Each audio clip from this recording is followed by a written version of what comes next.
तो दोस्तों good evening. जी हाँ दोस्तों, standing wave moving notes model के एपिसोड 12 में आप सबका स्वागत है। मैं हूँ मनीष जायसवाल, अरकन्या चौराहे, मुट्ठीगंज, इलाहाबाद, प्रयागराज, यूपी, इंडिया से, मकान नंबर 869। दोस्तों, आज हम डी ब्रॉगली ऑब्जर्वेशन या डी ब्रॉगली वेवलेंथ को standing wave moving notes model के ज़रिए एक्सप्लेन करने की कोशिश करेंगे।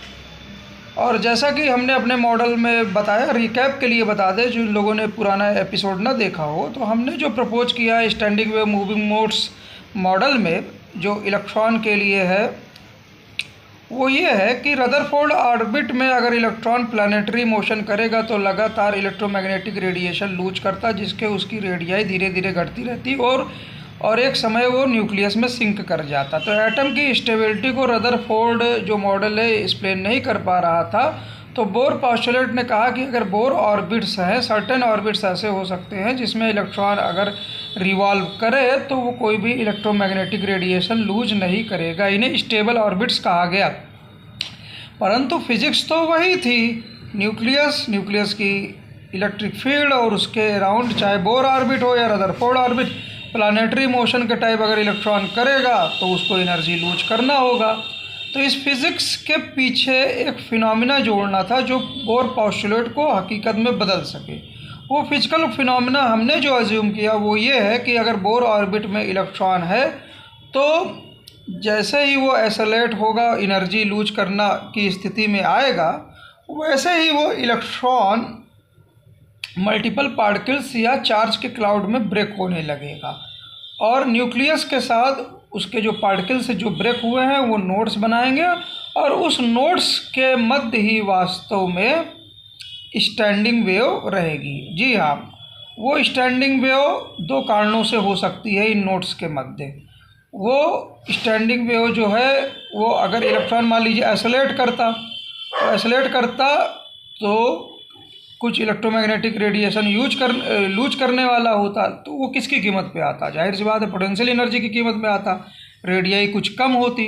या आप ये कह सकते हैं कि इससे पहले ही इलेक्ट्रॉन जो है वो ब्रेक कर गया मल्टीपल पार्टिकल्स में, तभी तो वो जो भी लूज करने वाला होगा उसको वो एब्जॉर्ब कर लेगा, स्टैंडिंग वेव बना लेगा उससे।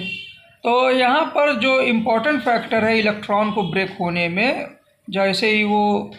बोर ऑर्बिट में रिवॉल्व करने की, एसोलेट करने की कोशिश करता है,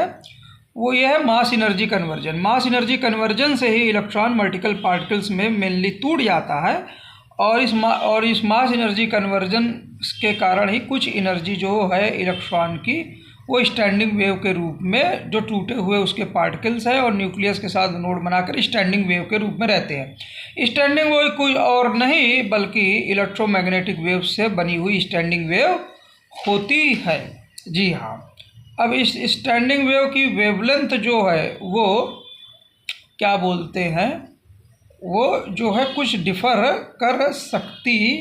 है, क्योंकि वो पार्टिकल्स कैसे ब्रेक हुआ और कितने पार्टिकल्स में ब्रेक हुआ ना, ऑर्बिटल लेवल क्या है ना, लेकिन जो भी है इलेक्ट्रॉन एक तरह से स्टैंडिंग वेव के फॉर्म में इक्विलिब्रियम पोजीशन पे रहता है जब सब कुछ न्यूक्लियस के अलाउंस सिमेट्री अंततः रीच कर जाती है और इलेक्ट्रॉन डिस्पर्स पार्टिकल्स और न्यूक्लियस स्टैंडिंग वेव बनाते हैं। अब हायर ऑर्बिटल से जैसे ही लोअर ऑर्बिटल में इलेक्ट्रॉन जाता है तो एनर्जी रिलीज होती है फोटॉन के रूप में। तो फोटो इलेक्ट्रिक इफेक्ट में जस्ट अपोजिट होता है। अगर इलेक्ट्रॉन है ऑर्बिटल में है और इलेक्ट्रॉन हम मान लेते हैं कि वो क्लाउड के फॉर्म में है और उनके मध्य स्टैंडिंग वेव है और एक मेन नोड न्यूक्लियस है, लेकिन जैसे ही वर्क फंक्शन, जी हाँ, h/μ0 के ऊपर उनको एनर्जी मिलती है फोटॉन के जरिए, तो वो जो और स्टैंडिंग वेव है वो इतनी बड़ी हो जाती है, मतलब कि उसमें अब न्यूक्लियस एक नोड नहीं बना पाता है। जी हाँ, इलेक्ट्रॉन जो पहले डिस्पर्स क्लाउड में था और न्यूक्लियस के साथ मिलकर उसके डिस्पर्स क्लाउड और न्यूक्लियस नोड्स बना रहे थे जिनके मध्य इलेक्ट्रोमैग्नेटिक रेडिएशन स्टैंडिंग वेव के फॉर्म में थी। जैसे ही फोटॉन h/μ0 के ऊपर वो ये ऑर्बिटल एनर्जी पाता है तो स्टैंडिंग वेव इंक्रीज होती है एनर्जी में, और इस तरह से इस पोजीशन पर h0 के ऊपर क्या होता है कि जो स्टैंडिंग वेव है अब उसमें कोई भी नोड न्यूक्लियस नहीं बना रहा होता है। तो इस तरह से अंततः इलेक्ट्रॉन जो है डिस्पर्स क्लाउड के साथ उनके मध्य स्टैंडिंग वेव है वो न्यूक्लियस से फ्री हो जाता है। अब मान लीजिए h0 से थोड़ी ज़्यादा एनर्जी है तो क्या होगा, वो एक्स्ट्रा एनर्जी h0 से जो भी है उसको वो ले सकता है, क्योंकि अब न्यूक्लियस से बंधा नहीं है, और उसको वो कन्वर्ट कर लेता है अपनी काइनेटिक एनर्जी में। काइनेटिक एनर्जी में कैसे कन्वर्ट कर लेता है, मान लीजिए जैसे किसी गुब्बारे को और उसके पीछे क्या बोलते हैं एक कुप्पी लगी, उससे हम फुला रहे हैं, फुलाते फुलाते फुला दिए और एक समय कुप्पी टूट गई। तो जैसे ही न्यूक्लियस से वो गुब्बारा अलग होता है तो गुब्बारा जुड़ जाता है, लेकिन जो बची हवा है वो पीछे से देते रहते हैं। तो वास्तव में फोटान की जो बची हुई एनर्जी है h0 के आगे की एनर्जी, वो तत्काल क्या बोलते हैं, वो नोड्स के प्रीमिलरली काइनेटिक एनर्जी में तब्दील हो जाती है, ना कि वो जो स्टैंडिंग वेव के रूप में इलेक्ट्रॉन क्लाउड निकला है वो उसको आगे काइनेटिक इंटरनल एनर्जी में नहीं बदलता है, मतलब स्टैंडिंग वेव में नहीं रखता है, बल्कि एक्स्ट्रा एनर्जी h0 के जो भी ऊपर होती है वो नोड्स की काइनेटिक एनर्जी में बदल जाती है। एक तरह से हम इस तरह के फ्री इलेक्ट्रॉन को एक गुब्बारे की तरह, जहाँ गुब्बारे के सरफेस पर इलेक्ट्रॉन के छोटे छोटे पार्टिकल्स हैं चार्ज लिए और वो नोड्स बना रहे हैं, और उनके जो खाली स्पेस है अंदर वहाँ पे स्टैंडिंग वेव है। इसी तरह से सरफेस पर जो भी नोड्स हैं उनके मध्य भी स्टैंडिंग वेव है। अच्छा, ये सब नोड्स जो हैं वो पूरी तरह से क्या है, फिक्स नहीं है। जैसा पिछले एपिसोड में बताया, वो नोड्स क्या बोलते हैं, मास एनर्जी इंटरेक्शन के जरिए, स्टैंडिंग वेव के जरिए वो ट्रांसपेरेंट भी हो सकते हैं और रिफ्लेक्ट भी कर सकते हैं। तो दो पार्टिकल्स के मध्य जो स्टैंडिंग वेव है कुछ पोर्शन उसकी हाफ वेव बाहर भी जा सकती है और अगले से इंटरेक्ट भी कर सकती है, जो बगल में एक स्टैंडिंग वेव है दो पार्टिकल के मध्य, जिसमें एक पार्टिकल कॉमन है। तो इस तरह से पूरा सिस्टम जो होता है वो कहीं ना कहीं स्टैंडिंग वेव जो होती है पूरे सिस्टम में फैली होती है, कुछ ना कुछ इंटरेक्ट कर रही होती है, और कुछ ना कुछ आप स्टैंडिंग वेव ना कहकर जहाँ नोड्स रिजिड हो जाएंगे जिन पॉइंट पर, तो वहाँ पर वेवलेंथ में भी कुछ ना कुछ आप वेरिएशन देख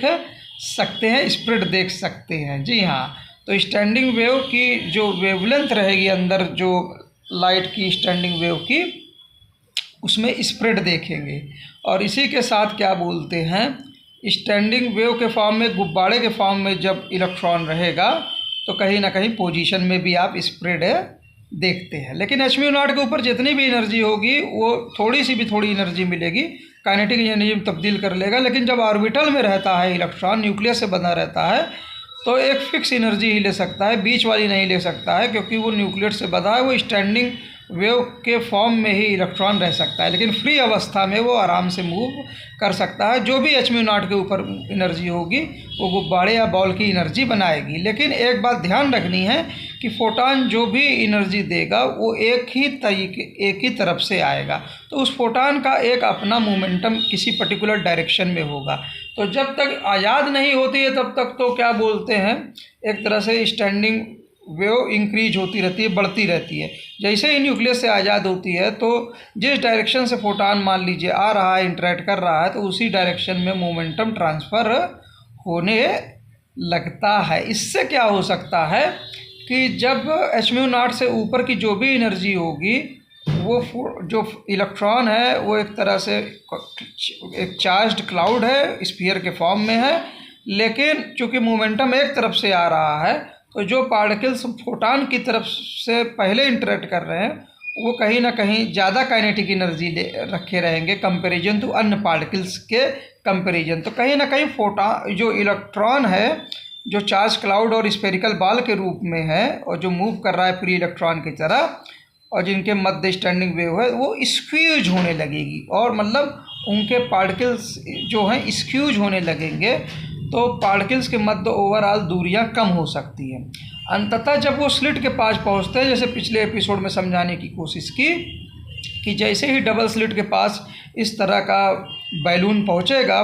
सिमेट्रिक फोटो इलेक्ट्रिक बैलून, तो ये स्क्यूज तरह से पहुंचेगा, और जैसे ही सामने उसको डबल स्लिट मिलेगी तो वो और स्क्यूज हो सकता है। ना। तो इससे क्या होगा, जो स्टैंडिंग वेव है वो स्लिट के पास क्या बोलते हैं, चूँकि नोड्स फ्लेक्सिबल हैं, कुछ एक पोर्शन हाफ वेव का आगे भी जा सकता है, कुछ पीछे भी, तो कुछ इस तरह से सिचुएशन हो जाएगी कि ये जो पूरा सिस्टम है वो इस तरह से बिहेव करेगा जैसे लाइट मान लीजिए किसी मीडियम से पास हो रहा हो, और मीडियम में चूँकि लाइट की स्पीड कम हो सकती है अगर मटेरियल से जाएगा, तो इसी तरह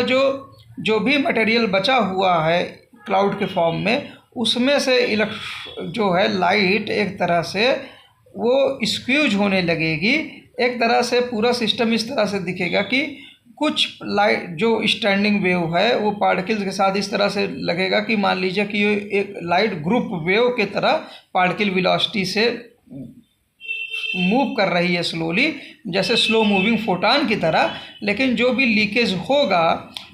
जो भी मतलब लाइट तो फोटान से बनी हुई, हाफ वेव जो भी है वो तो फोटान की स्पीड से ही चलेगी, तो जो भी इस नोड से फ्री हुए होंगे, एनर्जी जो भी फ्री हुई होगी वो उसी तरह से दोनों स्लिट से चलेगी जैसे प्लेन वेव क्या बोलते हैं दोनों स्लिट से पास हो रही है। लेकिन स्क्यूजिंग के कारण क्या होगा कि जो हम स्टैंडिंग वेव है वो क्या बोलते हैं प्लेन वेव की तरफ बदलेगी, और प्लेन वेव एक स्लो मूविंग फोटान की तरह वो मूव करेगा जैसे कि कोई इलेक्ट्रॉन पास कर रहा हो अपनी स्पीड से। लेकिन जो स्क्वीजिंग हो रही है उससे जो एनर्जी लीक हो रही है, जो एक तरह से फोटान की वैक्यूम में एनर्जी है, वो दोनों स्लिट से जब गुजरेंगे तो एक तरह से वो इंटरफेरेंस शो करेंगे ना। तो यहाँ पर जो डी ब्रॉगली रिलेशन है कि वेवलेंथ मोमेंटम के इन्वर्सली प्रोपोर्शनल है, तो ज़्यादा काइनेटिक एनर्जी मतलब ज़्यादा मोमेंटम, और ज़्यादा काइनेटिक एनर्जी का मतलब है ज़्यादा जो स्फेरिकल बॉल है क्लाउड की वो ज़्यादा स्क्वीज कर रही है, स्पेस कम हो रहा है। तो स्टैंडिंग वेव मतलब चूँकि पार्टिकल्स के मध्य ही थी तो स्क्वीज ज़्यादा हो गई, तो वो क्या बोलते हैं पार्टिकल्स के मध्य दूरी कम हो रही है, तो वेवलेंथ क्या बोलते हैं वो कम होती प्रतीत होती है। और वही कम होती जो वेवलेंथ है उसकी ही एनर्जी का एक हिस्सा वास्तव में ना लाइट की स्पीड से लीक भी हो रहा है ना। तो slow moving photon as a group wave जैसे मटेरियल पार्टिकल से लाइट पास हो रही है वो दिखेगा, प्लस जो लीकेज दिखेगा वो स्लो मूविंग जो फोटान है उसके करस्पॉन्डिंग जो स्टैंडिंग वेव की जो वेवलेंथ है वो लीकेज में वो वेवलेंथ दिखेगी, और वो वेवलेंथ इन्वर्सली प्रोपोर्शनल होगी कितना स्क्यूजिंग रहेगी, मतलब कितना वास्तव में मोमेंटम एक्स्ट्रा ट्रांसफ़र हुआ एच म्यू नॉट से अधिक, मतलब फ्री होने के बाद कितना एक्स्ट्रा मोमेंटम जो है इलेक्ट्रॉन जो क्लाउड के बॉल ने पाया। तो इस तरह से क्या बोलते हैं जब एक्सपेरिमेंटली हम वो उसको देखते हैं, इंटरफेरेंस देखते हैं, तो वहाँ पर डी ब्रॉगली रिलेशनशिप आपको दिखता है। लेकिन वेव किसी और से काल्पनिक चीज़ से रिलेटेड नहीं होती है। वेव जो भी रिलेटेड है वो लाइट इलेक्ट्रोमैग्नेटिक रेडिएशन की ही वेव है। हाँ, वेवलेंथ जो है वो जो भी स्टैंडिंग वेव प्लेन वेव में कन्वर्ट हो रही है, तो प्लेन वेव की जो प्लेट्स हैं एक तरह से ना, प्लेन वेव की प्लेट्स जिसमें सारे एम्पलीट्यूड एक ही फेज पे हैं इलेक्ट्रिक फील्ड की मान लीजिए, तो उनके मध्य की दूरी कम हो जा रही है ना। और वो दूरी कम जो हो जा रही है वो दिखती है किसमें, और कुछ नहीं, जो उसमें से जो इस प्लेन वेव से जो एक ग्रुप वेव जो प्लेन वेव बन रहा है एक्चुअली में, इसी प्लेन वेव से जो लाइट निकल रही है वास्तव में दोनों स्लिट्स से ना, इसी प्लेन वेव से जो लाइट निकल रही है, और वो क्या बोलते हैं वही वेवलेंथ लिया हुआ है जो प्लेट्स के मध्य वेवलेंथ है। डिस्टेंस कम है तो वेवलेंथ कम हो जाती है। तो मीडियम में जैसे दिखता है ना कि लाइट स्लो मूव करती है, तो इसी तरह से जब स्टैंडिंग वेव प्लेन वेव में बदल रही होती है तो वो ग्रुप क्या बोलते हैं ग्रुप वेलोसिटी भी शो कर रहा होता है ये पूरा सिस्टम। तो जैसे लगता है कि कोई क्या बोलते हैं स्लो मूविंग फोटान है, लेकिन इसी के साथ साथ इसमें से जो फ्री वेव निकल रही होती है हाफ वेव की, क्योंकि नोड्स पूरी तरह से मतलब रिजिड नहीं है, तो वो जो फ्री वेव निकल रही होती है वो फ्रीक्वेंसी क्या लिए रहेंगे, फ्रीक्वेंसी वही लिए रहेंगे जो प्लेट्स के मध्य दूरी है, जो पार्टिकल्स के मध्य दूरी जो कम हो गई उसके मध्य जो स्टैंडिंग वेव जो दिख रही है, और वो स्टैंडिंग वेव में थोड़ा स्प्रेड भी रहेगा। इसीलिए ग्रुप स्लो मूविंग फोटॉन के तरह पार्टिकल मूव करता है, और जो भी लीकेज होता है वो वही फ्रीक्वेंसी देता है जो क्या बोलते हैं, जो स्लो मूविंग फोटॉन है उसके जो वेवलेंथ है ना, उसके करस्पॉन्डिंग जो प्लेट्स के मध्य दूरी कम हो जाती है, क्योंकि पार्टिकल्स के मध्य दूरी कम हो गई इलेक्ट्रॉन के, और ये सब चीज़ें हमको वास्तव में इंटरफेरेंस में दिखने की कोशिश करती है। तो वीडियो ज़्यादा लंबा नहीं करेंगे, बहुत जगह मैं गलत हो सकता हूँ, बहुत सारे एजम्पशंस हैं, सब कुछ हैं। तो किसी तरह से डी ब्रॉगली वेवलेंथ को हमने standing wave moving notes model के जरिए समझाने की कोशिश की, और एग्जैक्टली क्या है क्या नहीं है ये तो एक्सपेरिमेंट से ही पता लगेंगे, और हमारी कल्पनाओं में बहुत ज़्यादा गलती हो सकती है, क्योंकि हम एक लेमैन की तरीके सोच रहे हैं। लेकिन अभी जो भी लेक्चर सुन रहा था प्रोफेसर साहब का, जो